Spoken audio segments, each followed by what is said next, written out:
الحمد لله رب العالمين، والصلاة والسلام على خاتم الأنبياء والمرسلين وعلى آله وأصحابه وأتباعه أجمعين. أما بعد، فأعوذ بالله من الشيطان الرجيم. بسم الله الرحمن الرحيم. ما يفتح الله للناس من رحمة فلا ممسك لها وما يمسك فلا مرسل له من بعده وهو العزيز الحكيم. صدق الله العظيم. وعن أبي هريرة رضي الله تعالى عنه قال قال النبي صلى الله عليه وسلم: من صام رمضان إيمانا واحتسابا غفر له ما تقدم من ذنبه، ومن قام رمضان إيمانا واحتسابا غفر له ما تقدم من ذنبه، ومن قام ليلة القدر إيمانا واحتسابا غفر له ما تقدم من ذنبه، أو كما قال النبي صلى الله عليه وسلم. معزز و محترم سامعین، اللہ تعالیٰ نے اپنے فضل و کرم سے ہم لوگوں کو پھر ایک مرتبہ ماہ مبارک عطا کیا. اللہ تعالیٰ نے اپنے فضل سے ہمیں رمضان المبارک جیسا مہینہ عطا کیا. اس مہینے کی خصوصیت یہ ہے کہ اس مہینے میں نفل کا ثواب فرض کے برابر ہے، اور ایک فرض کا ثواب 70 فرض کے برابر ہے. اور پھر اس مہینے کے اندر اللہ تعالیٰ کی طرف سے مغفرتیں اپنے بندوں کے لیے ہوتی ہیں. رمضان المبارک کی اہم ترین عبادت روزہ ہے. روزہ اللہ تعالیٰ نے ماہ مبارک کے اندر فرض کیا ہے. اور پھر رمضان المبارک کی ایک اہم ترین عبادت تراویح ہے، اور تراویح 20 رکعت تراویح 10 سلاموں کے ساتھ، اور اس کے اندر 40 سجدے ہوتے ہیں. اور بندہ اللہ تعالیٰ سے سب سے زیادہ قریب سجدے میں ہوتا ہے. تو رمضان المبارک کی ایک شان یہ ہے کہ اس مہینے کے اندر بندہ اللہ تعالیٰ کے سامنے، اللہ تعالیٰ کے حضور بہت زیادہ سجدہ ریز ہوتا ہے. تو رمضان المبارک کے سلسلے میں حضور اکرم صلی اللہ علیہ وسلم نے فرمایا کہ ہلاک و برباد ہو جائے وہ شخص جسے رمضان المبارک ملے، جسے رمضان کا مہینہ ملے اور وہ اپنی مغفرت نہ کرائے. تو رمضان المبارک کے اندر ایک مومن، ایک مسلمان، ایک عقل مند انسان کو یہ چاہیے کہ وہ خوب عبادتیں کرے اور اپنی مغفرت کرائے. رمضان المبارک کی ایک خصوصیت یہ بھی ہے، اللہ تعالیٰ نے قرآن مجید میں رمضان المبارک کا تعارف کیا. رمضان کون سا مہینہ ہے؟ اللہ تعالیٰ نے فرمایا: بسم اللہ الرحمن الرحیم، شہر رمضان الذی انزل فیہ القرآن. سب سے پہلے اللہ تعالیٰ نے رمضان المبارک کی خصوصیت اور اس کا تعارف اس طرح اللہ تعالیٰ نے فرمایا کہ یہ وہ مہینہ ہے رمضان کا جس میں قرآن مجید کو اتارا گیا. اور یہ قرآن مجید کیا ہے؟ اللہ تعالیٰ نے اس کا بھی تعارف کیا، ہدی للناس، جو پوری انسانیت کے لیے ہدایت ہے، پوری انسانیت کو رہنمائی کرنے والی کتاب ہے. اور اس کتاب کے اندر کیا ہے؟ وَبَيِّنَاتٍ مِّنَ الْهُدَى وَالْفُرْقَانِ. یہ کتاب جو ہے ہدایت کو اور جو ہے گمراہی کو واضح کرنے والی ہے، حق اور باطل کے درمیان فرق کرنے والی کتاب ہے، نکاح اور زنا کے درمیان فرق کرنے والی کتاب ہے، سود اور تجارت کے درمیان فرق کرنے والی کتاب. اور آگے اللہ نے فرمایا کہ کہ فمن شہد منکم الشہر فلیصم، تو جو کوئی تم میں سے اس مہینے کو پائے تو اسے چاہیے کہ وہ اس مہینے میں روزے رکھے۔ تو رمضان المبارک کی یہ خصوصیت یہ ہے کہ اس میں قرآن مجید کو اتارا گیا، اور اس مہینے کی خصوصیت یہ ہے کہ اس میں روزوں کو فرض کیا گیا۔ اس مہینے کی خصوصیت یہ ہے کہ اس کے اندر تراویح کا اہتمام کیا جاتا ہے۔ تراویح کی نماز سنت مؤکدہ ہے۔ حضور اکرم صلی اللہ علیہ وسلم اور آپ کے صحابہ رضوان اللہ تعالی علیہم اجمعین، تابعین اور تبع تابعین اور اولیاء اکرام سب نے تسلسل کے ساتھ 20 رکعت تراویح اہتمام سے پڑھی۔ رمضان المبارک گویا نیکیوں کا سیزن ہے، تو حضور نے فرمایا کہ بڑی ناکامی اس انسان کے لیے ہے جو اس مہینے کو پائے اور اپنی مغفرت نہ کرائے۔ تو معزز سامعین، اس مہینے کے حضور نے 3 حصے کیے ہیں۔ فرمایا حدیث سے بعد میں آتا ہے کہ اولہ رحمۃ واوسطہ مغفرۃ، کہ اس کا پہلا عشرہ جو ہے وہ رحمتوں کا ہے، رحمتوں کا نزول ہوتا ہے پہلے عشرے کے اندر، اور اس کا دوسرا عشرہ کیا ہے؟ یہ مغفرتوں والا عشرہ ہے، اور پھر اس کا آخری عشرہ جو ہے وہ ہے عتق من النار، جہنم سے خلاصی، جہنم سے آزادی۔ تو رمضان المبارک کے 2 عشرے ہم لوگوں نے مکمل کر دیے۔ آج کی شب سے، آج کی مغرب سے تیسرے عشرے کا بھی آغاز ہوگا، اور یہ آخری عشرہ ایسا ہے، یہ آخری عشرہ ایسا ہے جس کے بارے میں اما عائشہ رضی اللہ تعالی عنہا کا بیان ہے کہ جب آخری عشرہ شروع ہو جاتا تو حضور اکرم صلی اللہ علیہ وسلم کمر کس لیتے تھے، اور جو ہے اپنے تہبند کو کس لے کر باندھتے تھے۔ یعنی اس کا بولنے کا مطلب یہ ہے کہ عبادت کے لیے تیار ہو جاتے تھے، اور خود بھی جاگتے تھے اور اپنے گھر والوں کو بھی جگاتے تھے۔ رمضان المبارک کا آخری عشرہ جس کے بارے میں اما عائشہ رضی اللہ تعالی عنہا کا بیان ہے کہ حضور صلی اللہ علیہ وسلم رمضان کے آخری عشرے کا اعتکاف کیا کرتے تھے۔ تو یہ آخری عشرہ ایسا ہے کہ اس عشرے کی خصوصیت یہ ہے کہ یہ جہنم سے آزادی والا عشرہ ہے، اور پھر اس عشرے میں جہنم سے آزادی جب ہے تو پھر کام بھی بڑھ جاتا ہے کہ انعام جو ملنے والا ہے وہ ہے جہنم سے آزادی، جہنم سے خلاصی۔ کہ اگر ہمیں کوئی کام کسی بڑے آدمی سے کرانا ہے اور بہت اہم کام ہے تو ہم اس کے سامنے کس طرح جو ہے جھک جاتے ہیں، بار بار اس کے پاس جاتے ہیں، اور جب آخری کام ہوتا ہے، آخری سگنیچر لینا ہوتا ہے یا دستخط لینا ہوتا ہے تو ہماری عاجزی اور بڑھ جاتی ہے، اور خندہ پیشانی سے ہم جو ہے پیش آتے ہیں۔ تو جب آخری عشرے کی یہ خصوصیت ہے کہ اس میں جہنم سے آزادی ہے تو اس کے اندر ہمیں بہت زیادہ عبادت کرنا ہوگا۔ اور پھر اس آخری عشرے کی یہ خصوصیت یہ ہے کہ اس آخری عشرے کی تاب راتوں میں اللہ تعالیٰ نے شب قدر کو رکھا ہے، اور شب قدر کو پانے کا سب سے بہترین اور آسان طریقہ یہ ہے کہ آخری عشرے کا اعتکاف کیا جائے۔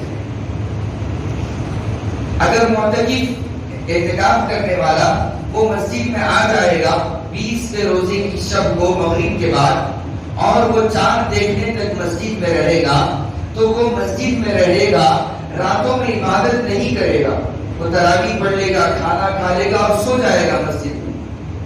اس کی عبادتیں بہت زیادہ آئی، رات بھر وہ نہیں جاگے گا، لیکن پھر بھی اس کو شب قدر نصیب۔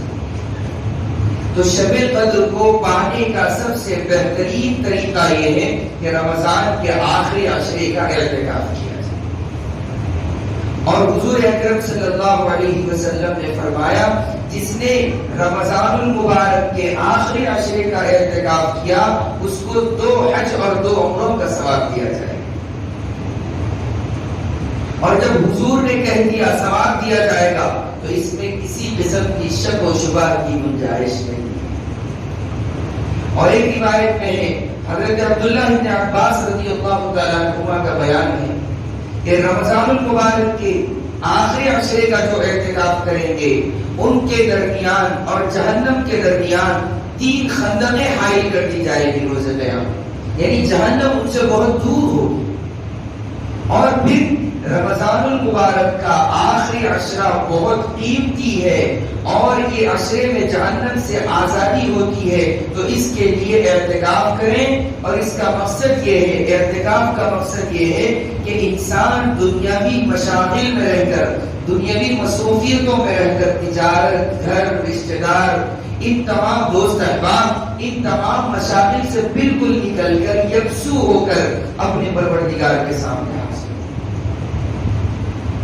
حضور اکرم صلی اللہ علیہ وسلم نے اعتکاف کی بڑی فضیلت بیان کی۔ تو معزز سامعین، ہم یہ دیکھیں کہ اگر ہمارے گھر میں 2-3 بھائی ہیں اور اگر والد صاحب اور بیٹے ہیں، یعنی ایسی ہمارے گھروں میں ایسا نظام اگر بن سکتا ہے کہ گھر کا ایک آدمی اعتکاف میں بیٹھ جائے اور دوسرے لوگ گھر کی ذمہ داری ادا کریں۔ اگر 2-3 بھائی ہیں تو ایک بھائی کو بٹھا دے، اس کا سارا انتظام کر دے اور خوشی سے اس کی دیکھ ریکھ کرے، اس کے کھانے کا انتظام، اس کے لباس کا انتظام، اس کی تمام ضروریتوں کا خیال کرے۔ علماء نے کتابوں میں لکھا ہے کہ اگر دکان میں 4-5 افراد کام کرتے ہیں تو ہر سال ایک کی باری متعین کر دے کہ 4-5 اگر مسلمان ہمارے بھائی کسی دکان میں کام کرتے ہیں تو ہر سال کسی ایک کام کرنے والے کو اعتکاف میں بٹھانا، اور پھر مالک مکان اس کی، مالک دکان اس کی ذمہ داری لے لے، تو اس سے اس کی دکان میں بھی برکت آئے۔ گھر کے افراد بھی اس کی طرف خیال کریں کہ اگر گھر کا ذمہ دار صرف ایک مرد ہے تو ایسی صورت میں تو اس کو اعتکاف نہیں کرنا چاہیے، بلکہ گھر میں والدہ ہے یا پھر والد صاحب ہے، بیمار ہے، تو اگر ان کی خدمت کرنا ہے تو ایسی صورت میں تو اسے اعتکاف کرنا نہیں چاہیے۔ ایک بچے نے مجھ سے سوال کیا کہ مجھے اعتکاف کرنا چاہتا ہوں، میری بہت خواہش ہے لیکن میری ماں مجھے منع کر رہی ہے۔ تو میں نے اس سے کہا کہ پہلے اپنی ماں کی بات مانو۔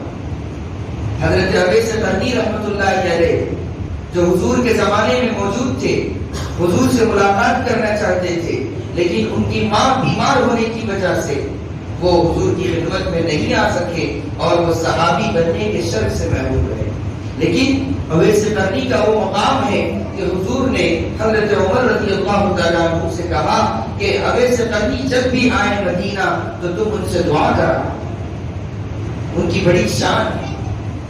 تو یہ چیزیں بھی دیکھنے کی ہوتی ہے کہ اگر سہولت ہو تو اس کا اہتمام کریں۔ اگر ہم اعتکاف نہیں بیٹھ سکتے ہیں تو پھر ایسی صورت میں ہم کوشش یہ کریں کہ تاخراتوں میں تاخراتوں کا جو حصہ ہے وہ مسجد میں گزاریں، ہم اپنا معمول بنا لیں، کیونکہ شب قدر جو ہے یہ کسی ایک رات میں متعین نہیں ہے۔ ہاں اکثر علماء کی رائے یہ ہے کہ 27ویں شب کو شب قدر ہے، لیکن اس میں اختلاف بھی ہے، بعض نے کہا کہ پہلی، بعض نے کہا کہ 25ویں تاخرات۔ تو بہتر یہ ہے کہ شب قدر کو پانے کے لیے آخری عشرے میں راتوں کو جاگا کریں۔ تو رمضان المبارک کی اہم ترین عبادت اعتکاف ہے، اور اعتکاف سنت مؤکدہ کفایہ ہے، یعنی محلے کی مسجد میں محلے کا اگر ایک بندہ بھی اگر بیٹھ جائے تو سارے محلے والوں سے سنت ادا ہو جائے گی، یعنی ان کی پکڑ نہیں ہوگی۔ لیکن اگر محلے کا کوئی فرد محلے کی مسجد میں نہ بیٹھے تو سارے محلے والے گنہگار ہیں۔ تو اگر جو بھی بندہ محلے کا ہمارا بھائی اعتکاف میں ہو تو اس کی خدمت کرے، اس کو خوشی سے دیکھے، اس کی قدر کرے، کیونکہ وہ ہمارے تمام لوگوں کی ذمہ داری ادا کر رہا ہے۔ بہتر تو یہ ہے کہ ہر گھر کا ایک فرد مسجد میں ہونا چاہیے، ہر دکان کے اندر کام کرنے والے لوگوں میں سے ایک آدمی کا ہونا چاہیے، کہ لوگ جب کوئی کمپنی کھولتے ہیں اور جو ہے کوئی بڑی تجارت کرتے ہیں تو ایک 40 دن ایک مہینے کا پروگرام کرتے ہیں، جب وہ چھٹی لیتے ہیں اپنے کام کرنے والوں کو، تو ایسی جو نیکیوں کا سیزن ہے اور اس کے ذریعے سے جو برکتیں ملیں گی دکان کے اندر، گھر کے اندر، اس سے محرومیاں ہوں گی اگر ہم اس طرح کا عمل نہیں کریں۔ تو اعتکاف بہت بہترین عمل ہے، تو جو بھی اعتکاف کرنا چاہے آج کی شب یعنی آج مغرب کے بعد وہ مسجد میں آ جائیں اور چاند دیکھنے تک مسجد میں رہیں، اور وہ بہتر ہے کہ فون کا استعمال بالکل نہ کریں، یعنی دنیاوی مشاغل سے نکل کر ہم مسجد کے ماحول میں آ رہے ہیں، بہت مشکل ہوگا، بہت شاق گزرے گا. 1 گھنٹہ 2 گھنٹے تو مسجد میں بیٹھ جائیں گے، لیکن 10 دن اگر بیٹھنا ہے تو بہت مشکل ہوگی، بہت مشقت ہوگی. لیکن اللہ تعالیٰ اس کا اجر ضرور دیں گے. تو اس کی طرف توجہ کرے. جو ماں باپ، جو باپ اپنے بیٹوں کو بٹھا سکتے ہیں وہ بٹھائیں، اور مسجد کا احترام بھی باقی رکھیں. بلا ضرورت مسجد سے باہر نہ جائیں، اور جو ہے بالکل مسجد میں صرف سوتے نہ رہیں، بلکہ عبادت بھی کرے، تلاوت بھی کرے، مسجد کی صفائی کا بھی خیال رکھیں. تو معتکف کی بڑی فضیلت ہے. اور عورتیں بھی اعتکاف کریں. تو عورتیں کہاں اعتکاف کریں؟ عورتیں اپنے گھر میں اعتکاف کریں. وَالْمَرْأَةُ تَعْتَكِفُ فِي مَسْجِدِ بَيْتِهَا، عورت اپنے گھر کی مسجد میں اعتکاف کرے گی. گھر کی مسجد کیا ہے؟ یعنی گھر کا وہ حصہ جو نماز کے لیے خاص کر دیا گیا ہے. عورتیں جہاں نماز پڑھتی ہے، یا پھر گھر کا کوئی ایک کپڑا خاص کر لے عورت، اور اس کو وہ اپنے اعتکاف کی جگہ بنا لے، اور پھر جو ہے وہ اس کے اندر اس طرح رہے، بلا ضرورت وہ اس جگہ سے باہر نہیں. تو عورت بھی اعتکاف بیٹھ سکتی ہے. اگر عورت دوران اعتکاف اگر وہ ناپاک ہو جاتی ہے تو اس کا اعتکاف ختم ہو جاتا ہے. تو عورتیں بھی اگر آسانی سے بیٹھ سکتی ہیں تو ان کو بھی بٹھائیں. اور پھر ایک اور اہم بات یہ ہے کہ لوگ رمضان المبارک کے اندر زکوٰۃ نکالتے ہیں. اس کا مقصد بھی ہوتا ہے چونکہ زکوٰۃ فرض ہے، اور ایک فرض کی ادائیگی کا ثواب 70 کے برابر ہے، اس لیے لوگ رمضان المبارک میں زکوٰۃ نکالتے ہیں. ایسا ضروری نہیں کہ رمضان میں ہی نکالنا ہے، سال کے 12 مہینے میں کبھی بھی زکوٰۃ نکال سکتے ہیں اگر مال پر سال گزر گیا ہے.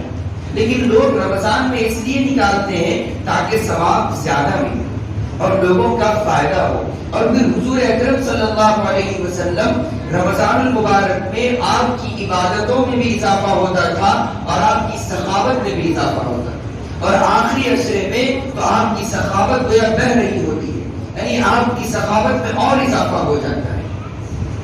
تو ہمیں چاہیے کہ جو لوگ زکوٰۃ ادا نہیں کیے ہیں وہ زکوٰۃ ادا کریں.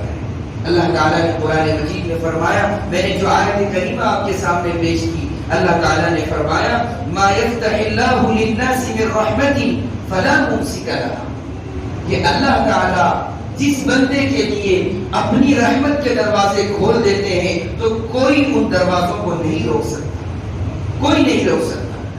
ما یفتح اللہ للناس من رحمت فلا ممسک لها، کسی میں یہ طاقت نہیں ہے کہ وہ اللہ کی طرف سے اترنے والی رحمتوں کو روک سکے.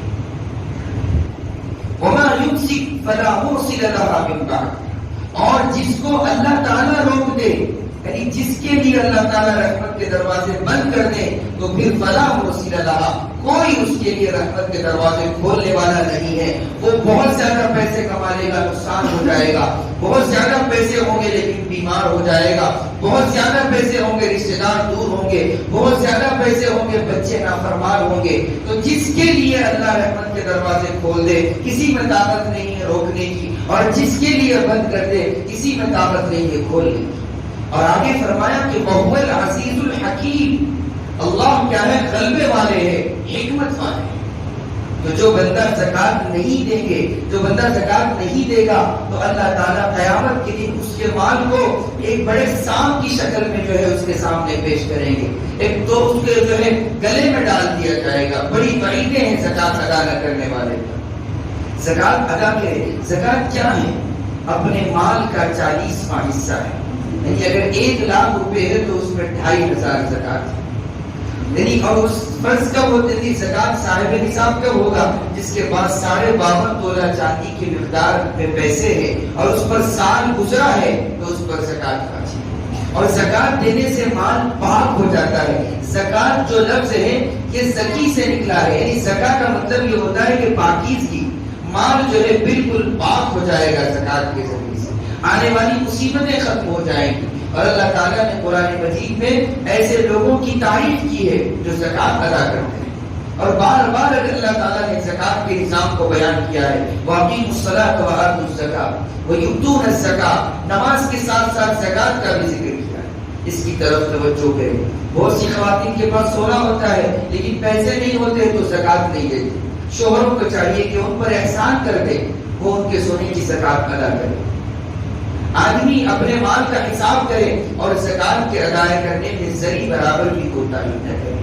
اگر کوتاہی ہوگی تو پھر ہمارے وہ جو پیسے ہم رکھیں گے وہ جب اپنے بچوں پر خرچ ہوں گے یا ہماری جان پر خرچ ہوں گے تو بیماریاں ہوں گی، نافرمانیاں ہوں گی، اور پھر روز قیامت اللہ کے دربار میں پکڑ ہوگی. تو زکات کے مستحقین کون ہیں؟ سب سے پہلے تو دیکھیں کہ جو رشتہ دار مستحق زکات ہیں، جو زکات جن کو دے سکتے ہیں ان کا بھی خیال رکھا جائے، اور جو مدارس ہیں ان کا خیال رکھے، اور جو دینی خدام ہیں ان کا خیال رکھے، لیکن زکات ضرور نکالے. تو رمضان المبارک کا یہ آخری عشرہ اللہ تعالیٰ نے ہمیں عطا کیا ہے، اس کی قدر کریں. 2 عشرے مکمل ہو چکے ہیں، یہ 1 عشرہ باقی ہے. پتہ نہیں آئندہ ہماری زندگی میں رمضان ملے گا یا نہیں ملے گا. 2 سال کا عرصہ ہم لوگوں نے دیکھا ہے بڑی جو ہے تباہی اور بربادی کا. بہت سے ہمارے عزیزوں کو ہم نے کھویا ہے، بہت سے بچوں نے اپنے باپوں کو کھویا ہے، بہت سے رشتہ داروں نے اپنے عزیز ترین رشتہ داروں کو کھویا ہے. ایسے سال ہم گزارے ہیں، یہ سال ہمیں ملا ہے. آئندہ پھر ملے گا یا نہیں ملے گا، اس لیے اس مہینے کی قدر کریں. ماں اور بہنوں کو بھی چاہیے کہ وہ آخری عشرے میں بازاروں کی زینت نہ بنے، اور ہم لوگوں کو بھی چاہیے کہ راتوں میں ہم جاگنے کا جو ماحول ہے وہ مسجدوں میں بنائیں، مسجد میں عبادت کریں، اور جو سہولت سے اعتکاف رکھ سکتے ہیں وہ اعتکاف رکھیں. اللہ تعالیٰ سے دعا ہے اللہ تعالیٰ مجھے اور آپ کو حق پر مضبوطی سے قائم رکھے، اور عید کی خوشیوں میں اپنے غریب رشتہ داروں کو شامل کرنے کی بھی کوشش کرے. جو باتیں حق تھی اس پر عمل کی توفیق عطا فرمائے. ناسمجھی اور نادانی میں جو باتیں غلط نکلی ہے اللہ تعالیٰ اس سے حفاظت فرمائے. آمین. وآخر دعوانا ان الحمد للہ رب العالمین.